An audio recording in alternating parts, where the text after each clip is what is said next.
ઉપલેટામાં મામલેદાર કચેરી ખાતે ખેતીકામ કરતા ભાગ્યા કામદારોને અતિવૃષ્ટિના વળતરની અને અન્ય સમસ્યાઓને લઈ આવેદનપત્ર આપી સરકાર સમક્ષ રજૂઆત કરાઈ। સમગ્ર સૌરાષ્ટ્ર ઝોનમાં ગત વર્ષે અતિવૃષ્ટિ થવાના કારણે તમામ ગામોમાં ખેતી કામ કરતા ભાગ્યા કામદારોને અતિભારે નુકસાની થઈ છે।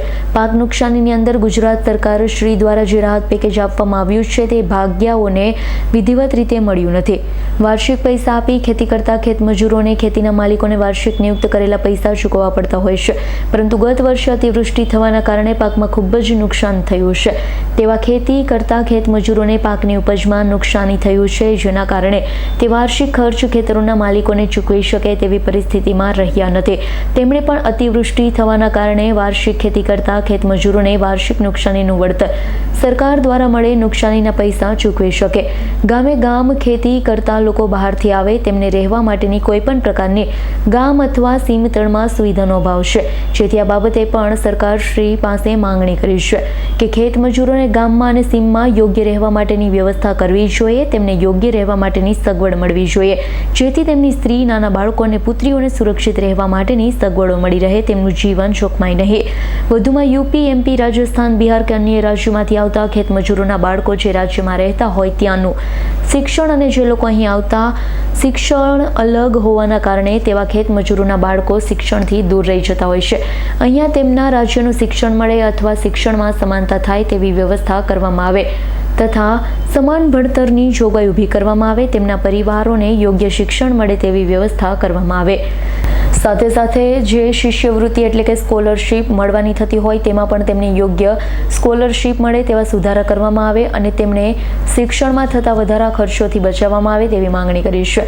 અન્ય રાજ્યોમાંથી આવતા ખેતમજૂરોના નાના બાળકો રસ્તે રઝળતી હાલતમાં જોવા મળતા હોય, જેથી અન્ય રાજ્યોમાંથી આવતા ખેતમજૂરોના બાળકોને દર વર્ષે યોગ્ય કપડાં, ભણતર, ભરણ પોષણ વગેરે જેવી સહાયની કીટોની વ્યવસ્થા કરવામાં આવે, તેમનું જીવન નિર્વાહ સારું થઈ શકે અને તે પણ આધુનિક જીવનમાં ટકી રહે તેવા અનેક મુદ્દાઓને લઈ આજે પરપ્રાંતીય ખેતમજૂરો દ્વારા મામલેદારને આવેદનપત્ર આપી સરકાર દ્વારા યોગ્ય રજૂઆત કરાઈ હતી। जय जोहार, जय आदिवासी। मैं आदिवासी परिवार मजदूर संगठन से कदम सिंह गणावा।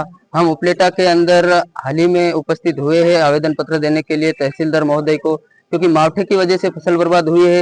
इस कारण खेडूत लोगों को 100% मुआवजा मिल रहा है, तो हमारी भी मांग है कि खेडूत लोगों को 100% मुआवजा मिलता है तो 100% में से 30% हमें भी मुआवजा मिले, क्योंकि यहाँ मेहनत करने के लिए हमारे जो उम्मीद लेकर यहाँ उपस्थित हुए थे हमारे आदिवासी भाई गुजरात के अंदर, तो उनकी भी उम्मीदों पर पानी फिर गया है। तो हम तहसीलदार को आवेदन पत्र इसलिए देने आए थे कि हमें भी मुआवजा मिले, और अगर यहाँ हमारी मांगे पूरी नहीं होती है तो हम यहाँ से लेकर गांधीनगर तक उग्र आंदोलन करने की भी मांग रखेंगे।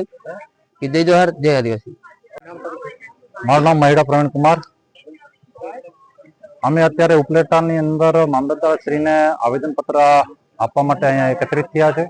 અમારા મુદ્દા એ છે કે જે ખેતની અંદર કામ કરતા અમારા રોજંદારો, કામદારો અને ભાગ્યાઓ છે એમને જે અતિવૃષ્ટિને કારણે જે મુઆવજો મળવો જોઈએ મળેલ નથી, એટલે અમે સરકારને અમારી ઉપસ્થિતિ દર્શાવી છે કે તમે અમારા વિશે તમે વિચારો।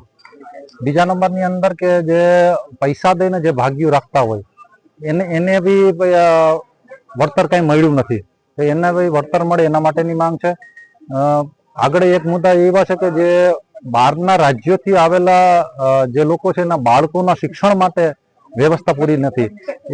એ ત્યાં ભણતા હોય એ અલગ લેંગ્વેજ છે, અહીંયા ભણે અલગ લેંગ્વેજ, તો એનો બી સુધાર કરવામાં આવે અને રહેવાની વ્યવસ્થાની અંદર બી કંઈ ધ્યાન દેવામાં આવે, એ પણ વ્યવસ્થા નથી। એ જ રીતના આ લોકોને જે સસ્તા અનાજ છે એ બી મળતા નથી, એ ત્યાંથી એને અહીંયા બી મળે અને આ લોકોનું ભરણ પોષણ ચાલવા રાખે। આ કોઈ પર્ટિક્યુલર કોઈ ખેડૂત સાથેની સંઘર્ષ નથી, આ પોતાને જે શોષણ થઈ રહ્યું છે એની અંદરનો સંઘર્ષ છે અને સંઘર્ષની અવાજ ઉઠાવવો એ અમારો અધિકાર છે। જય। વિપુલ ધમેચાનો રિપોર્ટ, S9 ન્યૂઝ, ઉપલેટા।